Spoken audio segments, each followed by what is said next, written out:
Yo, what's up guys? Parallax right here, bringing you a brand new World of Warcraft 7.2.5 guide, and in this one we'll be going over the Outlaw Rogue. Now, this Outlaw Rogue has seen a bunch of changes in patch 7.2.5, which can correspond with its ability, Roll the Bones, and some different changes here and there. However, the changes to Roll the Bones is one of the major changes in this brand new patch. So in this video, we're going to be starting over with the changes in 7.2.5, heading on to the stat priority, to talents, and then we're going to finish off with rotations and cooldowns. Now, before we do get into the video, if you guys do have any questions on this guide, make sure to check out the comments below. Just type something there for us to go answer, and if not, you can always go on our Twitter as well. And if you want to ask us the question personally, don't be afraid to go and join our brand new Discord that we just set up for fans like you guys. Also, make sure to check out our brand new Patreon. Here is where you can support us to help us make great content by helping us upgrade our video quality, maybe 4K one day, our internet speeds, because our internet speeds are kind of bad right now, but of course with your support we can make things better. This will allow us to upload on a more regular basis and to create content that's better to watch. Anyways, let's head right into the video, starting with the changes in patch 7.2.5. So in patch 7.2.5, a lot of things have changed to the Outlaw Rogue, especially to its main ability, Roll the Bones. Now, a lot of the buffs have been completely reworked or buffed and nerfed, and one was taken out. So we're going to start off with the buff Broadsides. Before, it used to increase the amount of combo points you generated by your builders, but now it increases the damage done by your combo point generators by 20%. Buried Treasure has been buffed, increases your energy regeneration by 30%, and it used to be 25%. Shark Infested Waters, which gave you a 25 crit strike chance, has been reduced to 20%. Grand Melee has been buffed. Instead of giving you a 50% increased attack speed, you now have a 55% increased attack speed. And finally, the last nerf has been given to True Bearing. Instead of reducing cooldowns by 2% for every combo point spent, it just reduced it by 1 second per combo point spent. However, this isn't that bad, as we do get a brand new passive known as Relentless Blades, which for every combo point we spent, half a second will be cut off from the cooldowns of many of our abilities. So if we do roll a True the Bearings, we will have 1.5 seconds cut off for every combo point we spend on our main cooldowns. And speaking of cooldowns, the changes have hit Adrenaline Rush. That is correct. Adrenaline Rush energy regeneration has been reduced from 100% to 60%. That is a major nerf in my opinion, but to balance this out, I guess, its duration has increased by 5 seconds up to 20%. Now, on to artifact related buffs and changes. Curse of the Dreadblades now works with ambush, which is really great, because before you just use ambush and was whatever, you never really use it ever again. Fortune Strikes has been redesigned. It now increases the proc chance of your combat potency by 2% per rank. Combat potency itself has also been changed. The proc rate has increased to 30%, and energy return has been reduced to 10, down from 15, so it received a buff and a nerf at the same time, trying to balance it out to work better with the spec itself. Now, towards talents, one of the main talent changes has been to Slice and Dice. It's a buff. Instead of increasing your attack speed by 100%, it increases your attack speed by 125%. Now, that's all the changes for the Outlaw Rogue, and we're going to go on to stat priority next. Now, the stat priority in 7.2.5 for the Outlaw Rogue has changed quite a bit from its 7.2 counterpart. The change is haste is now a lot more important than it used to be, so the new stat priority will be haste, versatility, critical strike, and mastery. Now, this is interesting because haste actually helps with your mastery main gosh, if that's how you pronounce it. I'm not really sure, but with more haste you'll be hitting your targets faster, which means you'll have more procs of your main gosh. And of course, your main gouache allows you to hit your target a second time with your offhand. So having high haste is really helpful, as your main gouache will hit a lot more often. I'm just going to say right now, I'm sorry if I'm really butchering how I'm saying that. I'm just trying my best, but haste is very important. Versatility is just a flat damage increase, so it's very obvious to get that as high as you possibly can, even though gear with versatility isn't always the easiest thing to find. Critical strike is also very important, as the higher critical strikes you have, the more chance you have to hit big, juicy, 5 to 6 combo point run-throughs. And finally, your mastery isn't as important since your haste will actually be helping your mastery more than, well, your mastery. So, yeah, that's all for the stat priority, and we'll move on to the talents.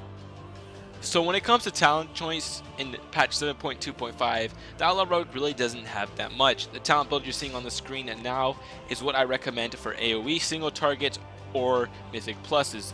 Now your level 15 talent go-to should always be Ghostly Strikes, as when this is up on the target, you'll do 10% increased damage to your foe. However, if you do have the Legendary Wrist, Quick Draw will always be your best option, as using Between the Eyes will greatly buff the damage of your pistol shot, or when you want to use it, Blunderbuss.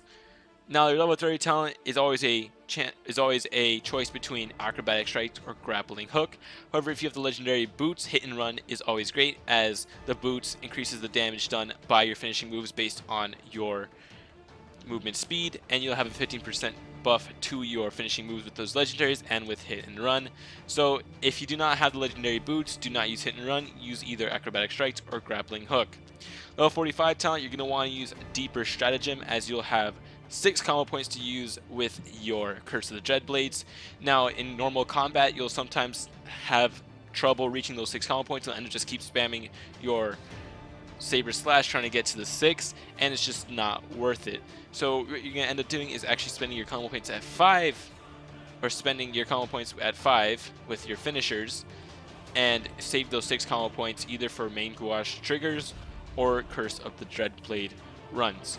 Now your level 60 talent, you're going to want to use Cheat Death. Cheat Death makes life so much easier and gives you the ability to dodge incoming mechanics, or even soak up some pretty nasty stuff in the brand new raid.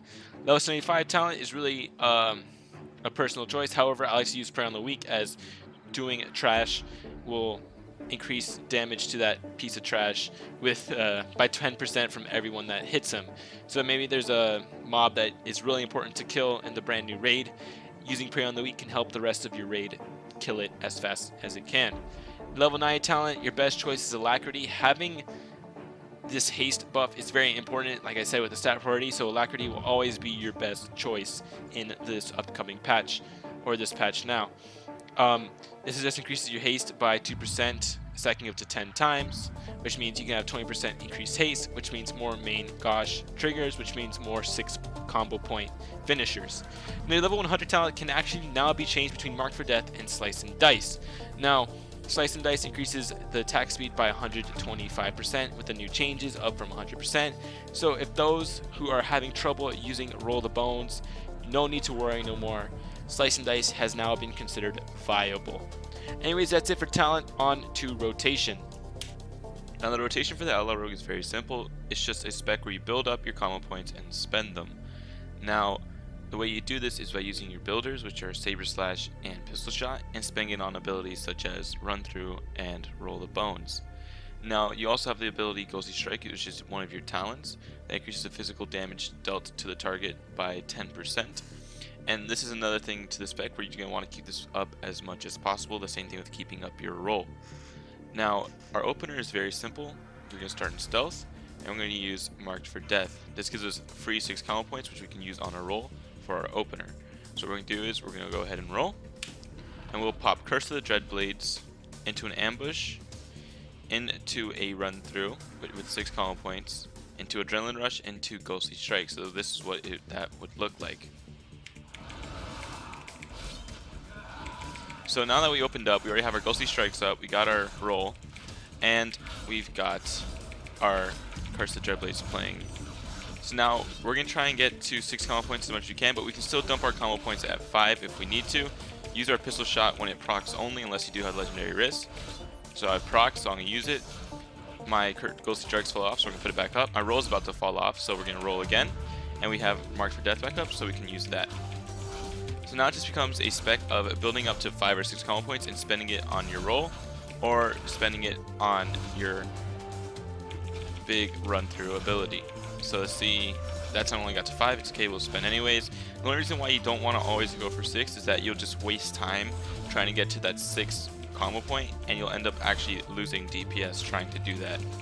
So that's the basic idea of the spec, is to build up using your Saber Slash to use Pistol Shot when it procs, only if you do have less than 4 combo points, or if you have 4 combo points, you don't want to use it when you have 5, because you have a chance of wasting a combo point. Now, that's the basic idea of this spec, and we'll go on to AoE damage. Now, the AoE rotation is pretty much the same exact thing as single target. The only difference is you'll have your Blade Flurry activated, and Blade Flurry allows you to hit multiple targets. So we're gonna roll with our Roll the Bones, get to Stealth, Curse of the Dreadblades, Ambush, Ghostly Strikes, and then we basically just begin our normal single target rotation, but now we'll be hitting everything around us thanks to our Blade Flurry. This makes Outlaw Rogue one of the best specs for AoE situations, is because of this simple ability, Blade Flurry.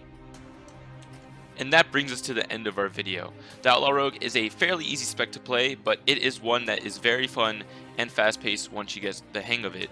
Now, of course, if you do have any questions on the class or spec, go ahead and leave it in the comment section below, or DM us on Twitter. However, if you do want a personal response, don't be afraid to join our Discord. Me and Parallax Tyler are always there, and the rest of the Parallax team, of course. Now, one more time, if you go and check out our brand new Patreon page, the link is in the description below, and this will help us support our channel by making better content for the viewers such as you. Even if it's $1 a month, any amount always, of course, helps the channel grow. Now, make sure to leave a like and subscribe, and I'll see you guys in the next one.